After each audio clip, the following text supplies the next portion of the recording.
Do not fear them. Do not fear any of them.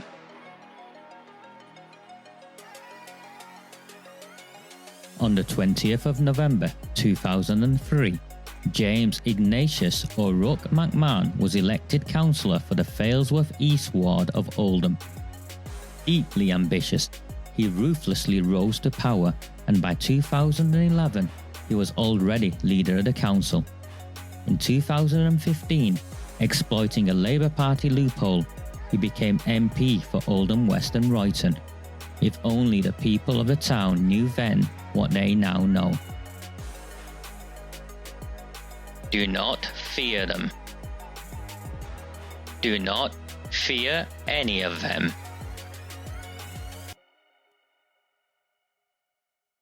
So we've got on the phone Brian Hobin, who's the independent councillor for Failsworth. That's right, isn't it, Brian? Failsworth, East, West, which one, Brian?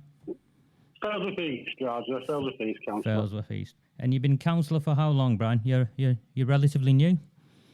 Coming on to 18 months. I was elected in May 2019. Wow. So, Brian, first of all, I've got to give you some credit. When I put the stuff out there last year, Brian, you were the only councillor to get in touch with me. I don't know if you knew this, and you came and had a cup of coffee with me, didn't you? I did, yes. It was a concern to me at the time, and I had, as a councillor, I thought it was something that I should be looking into. Yeah. And so when you came, what were your thoughts at the time, Brian? Because you and I had never met. I mean, it was when I looked at it first, I found it unbelievable. So, what did you think at the time when you saw what had been released into the public domain? To be honest with you, Roger, I was sceptical. I didn't think that councils would go to levels that possibly they do. Yeah, absolutely. So, Brian, just going back a bit, you guys, you're kind of like a pioneer, aren't you? You're the first of this new wave of independent councillors, and you've formed your own party off the back of it. I mean, that's what the Failsworth Matters platform is about. We were kindly sharing our broadcast tonight. So, what's your take? Why did you become a councillor, Brian? And what are your plans with Failsworth first? I became a councillor out of the feeling that we were a forgotten part of the town, probably like other areas, that I didn't feel as though our local councillors were doing the job that we'd put them there for. They didn't seem to, if I was quite honest with you, the people that I spoke to before I put myself forward, the vast majority wouldn't be able to tell you the name or pick out any of our local councillors in a lineup. They were that quiet. And if they're going to be that quiet, then they're not going to get anything done for the area. They're going to have other fish to fry. So I decided I'd try and get in there and do what I could for the area that I've grown up in, that I feel was being neglected. And you stood as an independent, Brian. I mean, that's a brave thing to do, because the council's full of, well, it's a Labour council, isn't it? There's a handful of Tories and a handful of Lib Dems, and they all have the party whip, and they all do as they're told. It's clearly they all do as they're told, and you've gone in there as an independent. What's that like as an independent? As you know, you're on your own. What's that like? I am. I'm a lone wolf. I've not got many friends in council, but that for me is how I know I'm doing things right for the area that I'm in. That I'm not there to make friends. I'm not there to follow any party allegiance. So I'm free to do. I'm free to do what I want when I want, with regards to looking after my constituents. Yeah, I admire you. I mean, I think I shared a joke with you earlier. I suppose it's not the best of jokes, but it's something I used to tell my daughter when she was a baby. Now she understands words. I don't tell her this, but my experience of politicians is that I would rather my daughter be a prostitute than a politician, and that's how I feel. But you guys, the truth is, Brian, we've got to change it. Yeah, the contempt this town has towards politicians isn't your fault. And you're a braver man than I am, because you've gone out there and you've decided, actually, I'm going to do something about this. I'm going to try and be a politician and improve my community. Now, when you got in touch with me, Well, I think that's, if I can stop you, Roger, Yeah, I think absolutely. that's the first thing that I have to point out to you is the fact that I'm not a politician, and I don't want to really be classed as a politician. I would like to be classed as a member of a community that wants to do better for his community and for the borough that he's in. I'm not sure a politician's label fits that description. Certainly not the way some of the politicians behave. So, while I may move in political circles as I'm a councillor, first and foremost, apart from being a father and a husband, I'm a member of the community. I'm just a normal working guy in the community that wants to do the best for that community. Absolutely, Brian. And I remember when I first met you, and I left thinking, there's a decent guy there, and he's on a steep learning curve, because the machinery of the council is going to mobilise to make it appear as though there's no point supporting an independent, because independent voices get chewed up. But you're still there, and you're still doing your best, and I admire that. Now, you got in touch. I mean, you got in touch with me this week, Brian. I didn't get in touch with you. I didn't reach out to you, and you got in touch with me. And it's I have a clear understanding of why you got in touch with me, and I think it's vital I share this with everyone who's listening in. You can't stay silent on what's been revealed, can you, Brian? No, I can't stay silent, and I don't want people to think that I am silent. I've been working away, going through due process and in the background since this inquiry was launched by the council, because I had concerns that it wasn't fit for purpose and that it wasn't wide enough, and that I had concerns of how do you make an inquiry about yourself when you're managing the scope, you're managing the people that are doing it. So I have had concerns right from the word go of what's been going on. And you've shared those with me, Brian. I mean, to be fair to you, you've shared emails with me that date back to that November meeting when they all walked out. Brian, what did you make of that? You're a new councillor, so I'm not holding it against you, and you're an independent. But what did you make of that? They all get up and walk out when a disabled grandmother wants to ask a question about grooming gangs. What do you make of that? Well, there was a couple of things, Roger, for me in that evening. One of them was, when I look back on it now, one of them was, how does the leader of a Labour Party convince all the opposition members to follow him out of the chamber because he doesn't want to say something? That was the thing that struck me. And then after that thought was the thought that instead of wasting 2 hours going out of the chamber and coming back in the chamber, answer the bloody question. Let's have a bit of transparency and a bit of honesty and just answer the question. And the question at the time was to do with Shabir Ahmed, the ringleader of the Rochdale grooming gang, being employed by the council and the news being kept hidden. That was the question, because that's what I'd released. I don't think I ever told you, Brian. You know who told me all about Shabir Ahmed? Because I didn't know. It was members of the Labour Party. It was councillors. It was your fellow councillors, Brian. And this is what I struggle. I want to see some bravery. I'm sure the people of the town want to see some bravery. You can't be the only brave man. You can't be the only honest person there. There's 60 of you. There's got to be more there, Brian. There has got to be, Roger. There's got to be people in that chamber. In fact, there is people in that chamber that are very good people, that are very good local community councillors who must feel shackled by the colour of the rosette by which they've been elected. And I think there comes a point when people have to stand up and forget any party political allegiance and say, this is our town. We want to take it back. We want to see it managed properly. We want to see transparency in everything that it's done. And we don't want anything brushed under the table. I find it hard to understand how, and maybe this is because I'm an independent and I'll just do what I feel I need to do and then take great pleasure in succeeding. But I don't understand why, if the council were doing everything right, why would they need to employ teams of PR people? Surely doing the right thing and getting that out in the public domain doesn't need PR people around you. The only time, in my opinion, you need a team of PR people is when you're doing the wrong thing and you need them to spin it the right way for you. Well, if you look at the PR team Sean Fielding is surrounding himself with, you know, the ex-journalists and ex-media gurus and, you know, all of those sorts of fancy people from out of town, the issue is, Brian, that their purpose is not to present the town to the people of the town.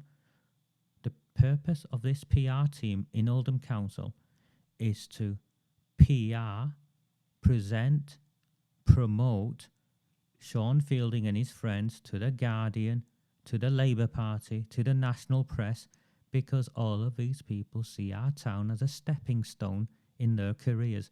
The PR department should actually be going into the community and being the conduit for the community to engage with the council, not for the council to promote itself to national newspapers. And that's my concern, Raja. Yeah. You don't need, if you're doing the right thing, you don't need PR. But No. I will stress, I do think there is very good people in the council, in the chamber, good local councillors that now need to have a look, especially following the revelations this week. It's a mess, isn't it, Brian? It's a mess. Yeah. It's a mess, and I've come against.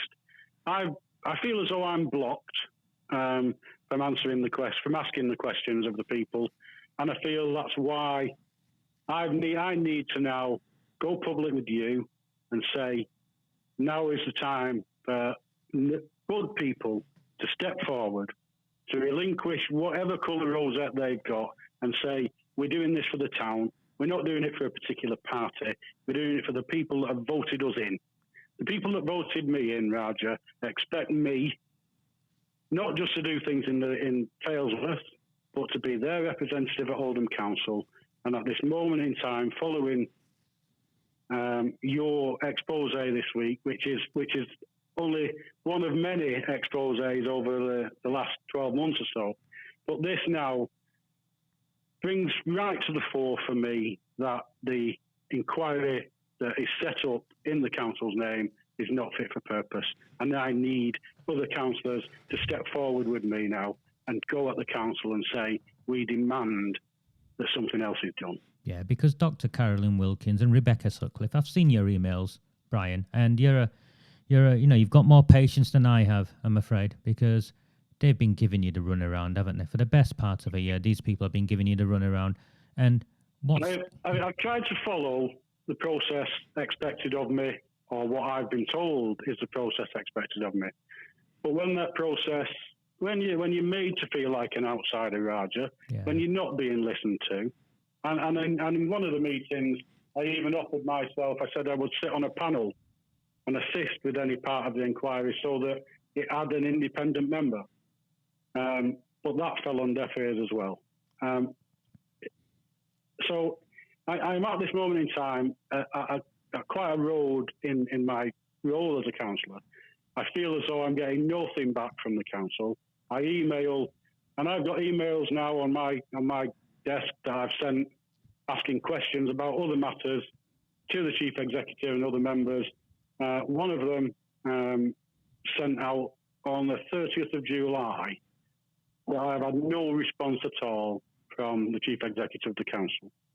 Not only is that being because you're elected. You're elected. You're not elected. Only is that being rude to me, not only is that being rude to me, Raja, but that is saying to the people that elected me in Failsworth East, and even to the ones that didn't, that is saying to my people in Failsworth East, we're disregarding you. You mean nothing to us, and your representative means nothing. So we're going to ignore you. We're going to cast you aside and carry on. Yeah. Well, it can't carry on.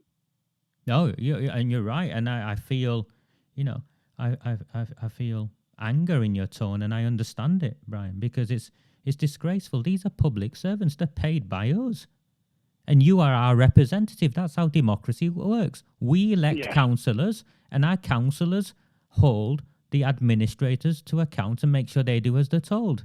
That's how it works. It's not for them to ignore you. I don't care if you're in, I wouldn't care if you were a Tory, a Lib Dem, a Labour Party. I wouldn't care. You are elected by the members of your, of the public in your wards to represent them. And if they stop listening to you, this is no longer a democracy, Brian. This is something else. Yes, it is. Yes, and that's what I fear, Raja. That's what I fear about. I fear this clique within central administration that is, you will do as I say, and if you don't, there'll be some consequences. And I think that's how they've got rid of people in the past. Fortunately, not being tied to any party, I've got the freedom to say things. But there's good people in that chamber who now have got to say, there's too much going on. We've got to come together as councillors. We've got to represent the people that have elected us. We've not got to follow orders of people who have got different agendas. We've got to stand up and be counted now. I will give you a quote that somebody said to me a few days ago, Raja, and this was before your latest offering, and I believe it's a quote from Martin Luther King, and I think lots and lots of people will get the gist of this. And it says, our lives begin to end the day that we become silent about things that matter. Yeah. And this, above all things now, matters. In our town, we need to dig out this cancer within the middle of it. We need to find out what's going on. We need to stop the cover-ups. We need to have a proper, independent investigation into what's gone on. Because if we don't discover what's gone on in the past, Raja, we have no chance of stopping it now. Brian, and I don't mean to alarm you or alarm anyone else listening, but I have been speaking with colleagues of mine who investigate these matters, and they assure me that children are being groomed as we speak in this town. And this is what I say, Raja. Yeah. If we don't investigate properly the past, we can't sort out the present. And it worries me as a father, just as a normal human being. It concerns me. And I don't know how these people sleep, because it concerns me if I'm not doing enough to root this out, to find out what's going on and stop it now. Every day that goes by, there's a possibility that another child is having the rest of their life ruined, if not worse.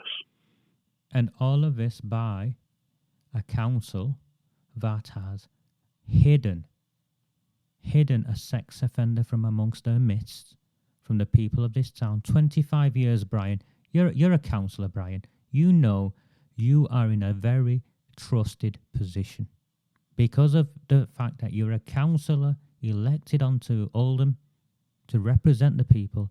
You are in a privileged position and you have access to vulnerable people, or you could exploit situations and circumstances if you were that way inclined. 25 years, Brian, this man. You don't wake up. I don't accept you wake up one day and suddenly become attracted to children. You know, I don't think it just happens.